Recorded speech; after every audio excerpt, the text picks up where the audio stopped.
दोस्तों नमस्कार, स्वागत है आप सभी का न्यूज लॉन्चर के मंच पर। इंडस वैली रिपोर्ट में बड़ा खुलासा, विस्फोटक खुलासा हुआ है कि देश में 100 करोड़ लोगों का इतना बुरा हाल है कि उन्हें जितना जरूरत है उससे 1 रुपए भी ज्यादा खर्च करने का पैसा उनके पास है नहीं। दोस्तों, मोदी सरकार 5 ट्रिलियन इकोनॉमी बनाने वाली है, ये टोपी काफी समय से पहना रही है, लेकिन हकीकत यह है कि 90%, 90% आम पब्लिक के पास खर्च करने के लिए एक्स्ट्रा 1 रुपए भी नहीं है। क्या है इंडस वैली रिपोर्ट में आपको मैं विस्तार से बताऊंगी, लेकिन सबसे पहले control room Ashok Wankhede sir को हमारे साथ जोड़ लीजिए। सर नमस्कार, स्वागत है आपका। पहले रिपोर्ट को एक बार दर्शकों को समझा देते हैं कि रिपोर्ट में है क्या। अब रिपोर्ट चलाइए। इंडस वैली एनुअल रिपोर्ट 2025, जहां साफ तौर पर लिखा है कि देश में 13-14 करोड़ लोग जो कंज्यूमर क्लास से आते हैं, और जीडीपी में इस कंज्यूमर क्लास का एक बड़ा रोल रहता है, यह हमने देखा। और अब भारत की आबादी का बड़ा हिस्सा, लगभग 1 बिलियन मतलब 100 करोड़ के आसपास, इतनी आय उनके पास नहीं होती है कि वो जितना खर्च या जरूरतमंद जो खर्च है उसके बाहर 1 रुपए भी वो खर्च कर सके। और ना ही अभी तक ये लोग जो है स्टार्टअप के बारे में सोच सकते हैं, मतलब स्टार्टअप करने वाले लोगों में से भी ये बाहर है। दूसरा स्लाइड चलाइए। हाँ, 100 करोड़ भारतीयों के पास खर्च करने के लिए अतिरिक्त पैसा नहीं है। हाइलाइटेड पार्ट्स क्या है इस रिपोर्ट में? रिपोर्ट के अनुसार अमीर लोगों की संख्या में उल्लेखनीय वृद्धि नहीं हो रही है, लेकिन जो लोग पहले से अमीर है वो और भी अमीर हो रहे हैं। मतलब सर घुमा फिरा कर फिर वही बात कि अमीर और अमीर होता चला जा रहा है, गरीब और गरीब होता चला जा रहा है। 100 करोड़ लोगों के पास मोदी जी छाती चौड़ी करके कहते हैं कि 81 करोड़ लोगों को हम मुफ्त में राशन देते हैं। 100 करोड़ लोगों के पास अतिरिक्त खर्च करने के लिए 1 रुपए नहीं है। हमारे देश में बोलने पे जीएसटी नहीं लगता आदित्य। यदि बोलने पे जीएसटी लगता और झूठ बोलने पे ज्यादा पेनल्टी के साथ जीएसटी लगता तो शायद मुझे लगता है जितना जीएसटी अभी कलेक्ट हो रहा है उससे डबल हो जाता, और हमारे देश के नेता ही इतना पैसा दे देते जीएसटी में। सवाल यह है कि हमारे देश में विसंगतियां देखिए आप। हमारा देश 140 करोड़ का देश है, उसमें 81 करोड़ लोग वो है जिनको 5 किलो अनाज नहीं देने पे वो भूखे सोते हैं। मतलब वो अनाज सकते 81 करोड़, 70%। लेकिन दूसरी ओर 60 करोड़ लोग गंगा में डुबकी लगाने का क्लेम किया जाता है कुंभ में। अब वो 60 करोड़ लोग यूपी के तो नहीं होंगे, बाहर से आए होंगे, तो उनके पास आने का पैसा कहां से आया? भारतीय रेल कहती है कि हमने 5 करोड़ लोगों से ज्यादा के लोग का वहन नहीं किया, तो फिर 55 लाख करोड़ बाय रोड आए। यदि 55 करोड़ लोग बाय रोड आए होंगे तो फिर अपने देश का ऑयल कंजम्पशन कितना शूट हो गया होगा ऊपर, या फिर ये 60 करोड़ का आंकड़ा ही फर्जी है? सवाल ये है। हमारे यहां आंकड़े देते समय नेता ये नहीं सोचते कि इस आंकड़े को पचा भी पाएंगे कि नहीं पाएंगे। वो है ना कोई हजम बात। ये रोज इनको लगता है कि ये देश हाजमोला पे जी रहा है, हजम होने के लिए गोलियां खा खा के इनकी झूठी बातें पचा रहा है। मैं बार बार कहता हूं कि इकोनॉमी बड़ी होने से काम नहीं होगा। इकोनॉमी मुनाफे की होनी चाहिए, इकोनॉमी पॉजिटिव चाहिए। मैं उस बनिए के दुकान पे खुश हूं जिसका टर्नओवर साल का 1 करोड़ है और प्रॉफिट 10 लाख है। लेकिन मैं उस दुकान क्या करूं मॉल का जिसका टर्नओवर 100 करोड़ का है और घाटा 20 करोड़ का है? वो तो रक्त रंजित आर्थिक स्थिति है। बनिया कम से कम घर में 2 टाइम की रोटी खाता है, ये तो उधारी पे चल रहे हैं। इसीलिए हमारी तीसरी इकोनॉमी हो जाएगी विश्व में, चलो ठीक है 5 ट्रिलियन की हो जाएगी, लेकिन 205 लाख करोड़ कर्जे के साथ। इकोनॉमी अच्छी कब मानी जाती है? जब आपके यहां परचेसिंग पावर बढ़ता है। अब इन्होंने कंज्यूमर, बेसिकली ये जो वेंचर्स है, कैपिटल वेंचर कंपनी है, इन्होंने इंडस वैल्यू एनुअल रिपोर्ट 2025, और ये बेसिकली कंज्यूमर बेस्ड रिपोर्ट है। उन्होंने कहा कि 140 करोड़ में से 10% भी लोग ऐसे नहीं है जो अपने को जो चाहिए वो खरीदने के लिए पोजीशन रखते हो। परचेसिंग पावर ही नहीं है। Consumer class is not widening. Consumer class जो है, जो उपभोक्ता है, उसका फुटप्रिंट बड़ा नहीं हो रहा है, लेकिन जो करोड़पति है वो और करोड़पति बन रहे हैं। जब करोड़पति और करोड़पति बनते हैं तो विलासितीय चीजों की चीजें बनती है। उन्होंने एक सिंपल एक उदाहरण दिया कि यदि मोबाइल की जो बिक्री है वो देखी जाए, sale of mobiles in India, तो हमारे यहाँ हाई एंड मोबाइल जो है, ज्यादा कीमत के 50,000 60,000 के ऊपर के जो मोबाइल है, उसकी सेल जबरदस्त है, और जो मोबाइल सस्ते उनकी सेल नहीं के बराबर है। इसका मतलब ये देश के जो लोग हैं वो हाई एंड पे ज्यादा जा रहे हैं। हाई एंड पे कौन जाता है? जब आपकी परचेसिंग पावर बढ़ती है। लेकिन परचेसिंग पावर बढ़ने में सिर्फ 10% लोग ऐसे हैं कि जिनकी परचेसिंग पावर बढ़ रही है, 90% लोग हैं ऐसे हैं कि जिनकी परचेसिंग पावर नीचे जा रही है। इसलिए सबसे बड़ा प्रॉब्लम ये है, हम जब तुलना करते हैं दूसरे इकोनॉमी से, तब हम पॉपुलेशन का उनका कभी ख्याल नहीं रखते। यूरोप में ऐसे कई देश है जो हमारी केरला से भी छोटे हैं। केरला एक छोटा राज्य है, उससे भी छोटे हैं। तो उनकी इकोनॉमी से जब हम तुलना करते हैं तो क्या उनकी जनसंख्या की तुलना करते हैं? मैं बार बार कहता हूं कि हमारे यहां नमक भी खरीदते हैं लोग तो अपना जीडीपी बढ़ता है, मतलब अपना जीएसटी बढ़ता है। 140 करोड़ लोग हैं, छोटी छोटी चीजों पे भी खर्चा बढ़ाते हैं। उन्होंने कहा कि इसीलिए मार्केटिंग के जो लोग हैं, जो लोग उत्पादक है, जो इंडस्ट्रीज है हमारी, जो माल बनाती है, मास बेस से क्लास बेस पे शिफ्ट हो रही है। जो मास बेस्ड प्रोडक्ट थे अब उससे क्लास बेस्ड, जैसा मोबाइल, हाई एंड मोबाइल के प्रोडक्शन ज्यादा हो रहे हैं, और कम कीमत के मोबाइल कम बनाए जा रहे हैं क्योंकि उसकी बिक्री नहीं है।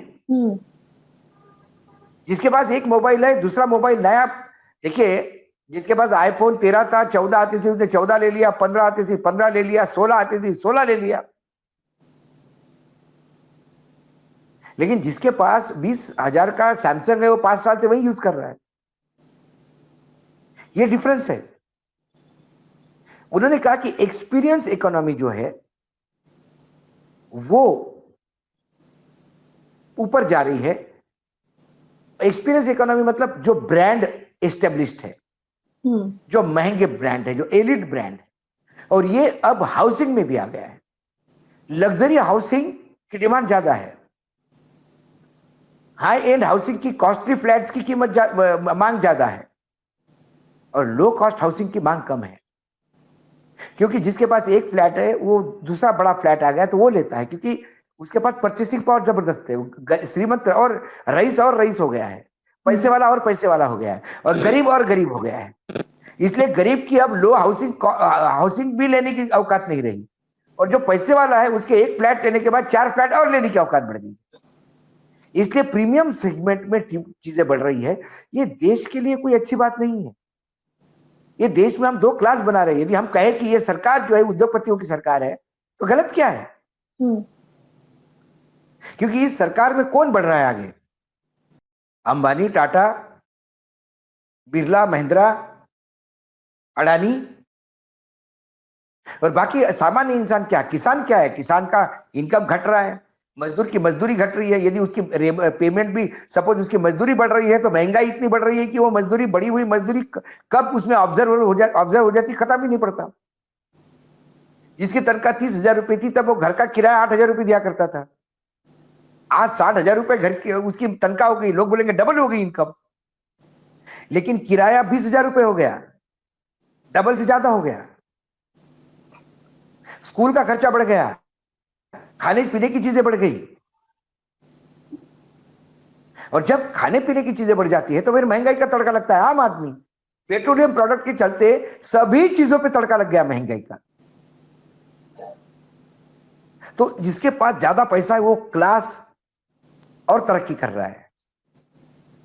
100 करोड़ वाला 200 करोड़ वाला हो गया है, लेकिन 1 लाख वाला 2 लाख नहीं बना पा रहा है। ये और इस देश की आरबीआई के शोकांतिका है। जी अब आप देखिए इनइक्वालिटी कितनी है।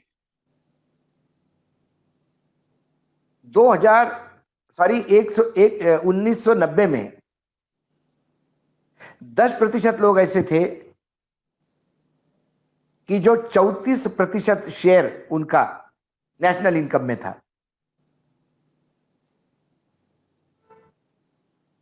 1990 में 1990 में जब देश का टोटल इनकम यदि हम देखें, 10% लोगों का शेयर 34% था। 2025 में वो शेयर 34% से 57% हो गया है। यदि 57% हो गया है तो आप ये मानिए 1990 में 90% लोगों के पास 66% इनकम जनरेट करने की औकात थी। इसमें उन सब मात्र 43% इनकम जनरेट करने की औकात रह गई है। मतलब उनकी कैपेसिटी कम हो गई है। ये आंकड़े बताते हैं और ये सर्वे है। अब हम कहते हैं कि भाई हमारी पर कैपिटा इनकम जो हमारा वो बढ़ गई देश में क्योंकि हमारी पॉपुलेशन है। तो ऐसी कई मेजर इकोनॉमीज है, जापान हो गया, जर्मनी हो गई, फ्रांस हो गई, यदि हमें इनको ग्रोइंग एस्टेब्लिश्ड इकोनॉमी मानते हैं तो यहां जितना परचेज किया जाता है, जितना उपभोक्ता वहां खरीदता है, उससे ज्यादा पर कैपिटा हमारा है क्योंकि हमारा प्रोडक्शन, हमारा पॉपुलेशन बेस बड़ा है। तो हमने कंजम्पशन ग्रोथ में उपभोक्ता का जो भूख है, हम खरीदी करने के जो हमारी औकात है, उससे हमने कई फ्रांस, जर्मनी, जापान जैसे इकोनॉमी को पीछे छोड़ दिया। हमारे यहाँ इतना उपभोक्ता है क्योंकि उनकी पॉपुलेशन और हमारी पॉपुलेशन में जमीन आसमान का फर्क है। लेकिन पॉपुलेशन की तुलना में यदि हम चाइना से करें तो हम 13 साल पीछे हैं चाइना से। 13 साल। भारत में पर कैपिटा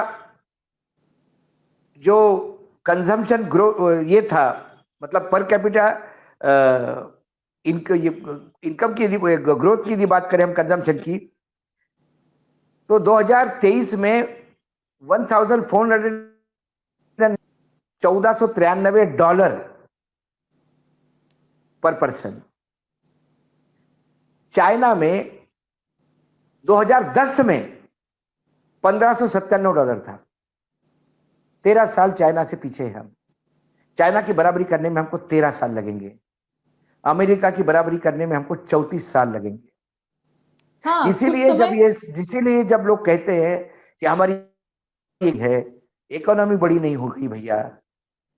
यदि किसी के घर में 30 लोग रहते हैं और वो कहे कि हमारे यहाँ जब रोटियां बनती है तो 100 रोटी खाने में हम बड़े लोग हो गए हैं। आप 100 रोटी बनाते हो, 30 लोग 3-3 रोटी भी खाए तो 100 रोटी हो जाती है। लेकिन 30 लोग मिला के कितना कमाते हो? तुम 30 लोग मिला के 300 रुपए कमाते हो और तुम्हारे पड़ोस में 2 लोग हैं जो दो ही रोटी और 4 रोटी बनाते हैं या 9 रोटी 6 रोटी बनाते हैं, दोनों मिलके खाते हैं और उनकी इनकम 600 रुपए है। इसका मतलब उनकी इकोनॉमी बड़ी है। 30 लोग मिला के 300 रुपए कमाते हो, मिला के यदि 200 रुपए कमाते हैं तो आप ये मत कहिए कि 200 से 300 ज्यादा है। आप ये देखिए कि वो पर आदमी 100 रुपए कमा रहा है और तुम पर आदमी 10 रुपए कमा रहे हो। ये है सर। 2022 की एक रिपोर्ट दिखाते हैं आपको, जहां नरेंद्र मोदी ने कहा था कि 2022 तक 5 ट्रिलियन इकोनॉमी पर हम लोग पहुंच जाएंगे। और उसके बाद फिर पुरी साहब ने कहा कि नहीं, 2022 नहीं, हम 2025 तक 5 ट्रिलियन इकोनॉमी में पहुंचेंगे। 5 ट्रिलियन इकोनॉमी तो बहुत दूर की बात है। आरबीआई के पूर्व गवर्नर रघुराम राजन ने कुछ समय पहले कहा था, जब ये 12 लाख वाली स्लैब पर जब बात हुई कि टैक्स में कटौती की गई, तब उन्होंने कहा कि ये टैक्स वैक्स में कटौती करके कोई फायदा नहीं है। रिपोर्ट हटा दीजिए। टैक्स वैक्स में कटौती करके कोई फायदा नहीं है। अगर आपको इकोनॉमी को स्ट्रॉन्ग करना है तो आपको रोजगार पैदा करने होंगे। सरकार को सबसे पहले रोजगार पैदा करनी है और उसके बाद वो ट्रिलियन इकोनॉमी, बिलियन इकोनॉमी की बात करने करे तो बेटर है। देखिए, ग्रोथ होता है, जो विद्यार्थी होंगे इकोनॉमिक्स के, अर्थशास्त्र के, उनको इस बात की पहचान मतलब पहले से जानते होंगे। दो टाइप की ग्रोथ होती है। एक होती है वी ग्रोथ, ये वी जैसा है, मतलब यहाँ से जो पैसे वाला है वो भी पैसे वाला हो जाता है, और जो गरीब है वो भी पैसे वाला हो जाता है, वो भी ग्रोथ करता है। तो जब वी शेप में ग्रोथ होती है तो ये इकोनॉमी को स्ट्रेंथ देती है। इसे बहुत फेवरेबल और अच्छी इकोनॉमी मानते हैं। अच्छी अर्थनीति है जिसके तहत आपकी ग्रोथ वी में हो रही है। वी फॉर विक्ट्री भी कह सकते हैं। बेरोजगारी पे विक्ट्री, महंगाई पे विक्ट्री, भूखमरी पे विक्ट्री। लेकिन कुछ जगह है के ग्रोथ, के अंग्रेजी अक्षर है जिसका एक डंडा ऊपर जाता है और एक डंडा नीचे आता है, जिसका मतलब पैसे वाले और पैसे वाले हो जाते हैं और गरीब हो जाते हैं। भारत के इकोनॉमी के ग्रोथ के में फंसा हुआ है, जहां पैसे वाले और पैसे कमा रहे हैं और नीचे वाले और नीचे कर रहे हैं। जो गरीब है वो ऑर्डिनरी मोबाइल भी लेने की औकात नहीं रखते हैं, और जो रईस है वो 3-3 एप्पल फोन रखते हैं। सवाल ये है, तो कोई कहे कि भारत बहुत तरक्की कर रहा है क्योंकि एप्पल फोन एक आदमी 3 रखता है। कौन रखता है? 10% भी नहीं हो लोग। 90% का क्या? जिस देश में 70% लोग सरकारी अनाज पे जी रहे हो, भगवान मालिक है, क्या उनका परचेसिंग पावर होगा जो 5 किलो अनाज नहीं खरीद सकते अपने लिए? ये मैं नहीं कह रहा हूं, ये प्रधानमंत्री नरेंद्र मोदी जी के स्टेटमेंट है, तभी दे रहे 5 किलो अनाज। ये तो सरकार को क्या ऐसा फ्री में बांटने की पागलपन थोड़ी है। पर सर सीतारमण जी तो कहती हैं पटल पर खड़े होकर के, सदन के पटल पर, कि सब कुछ चंगा है, इकोनॉमी एकदम बढ़िया नहीं ग्रोथ नहीं, कर सब रही है। भाई देखिए, सीतारामन जी को कितना इकोनॉमिक्स समझ में आता है नहीं मुझे मालूम। सीतारामन जी ने हमारा, हम नहीं कहते कि आप न्यूज चैनल देखो, आर्टिकल पढ़ के देखें, वो आईना दिखा देंगे उनको। उनके घर में ही, उनको इधर उधर जाने की जरूरत नहीं है।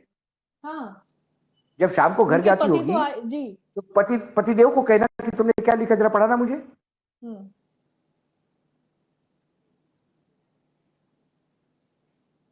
पतिदेव हंसते होंगे उनके स्टेटमेंट पे, क्योंकि सावन के अंधे को सब हरा हरा दिखता है। ये अपने यहां मंत्र मुख बैठ के इनको लगता है कि इनके घर में रोटी आ रही तो सारी दुनिया में रोटी आ रही है, ये आइसक्रीम खा रही तो दुनिया आइसक्रीम खा रही है। प्याज ये खाते नहीं तो इनके, इसलिए प्याज की कीमतों से कोई लेना देना नहीं है।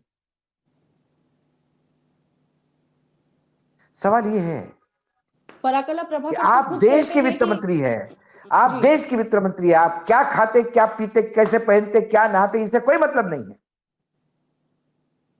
देश क्या खाता है ये आपको देखना है। आप वित्त मंत्री है देश के,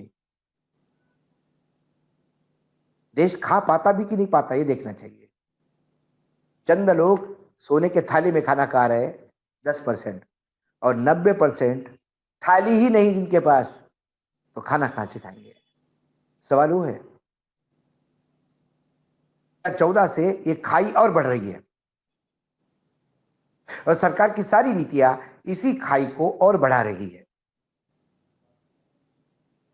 बात गरीबों की करते हैं, जेब रईसों की भरते हैं।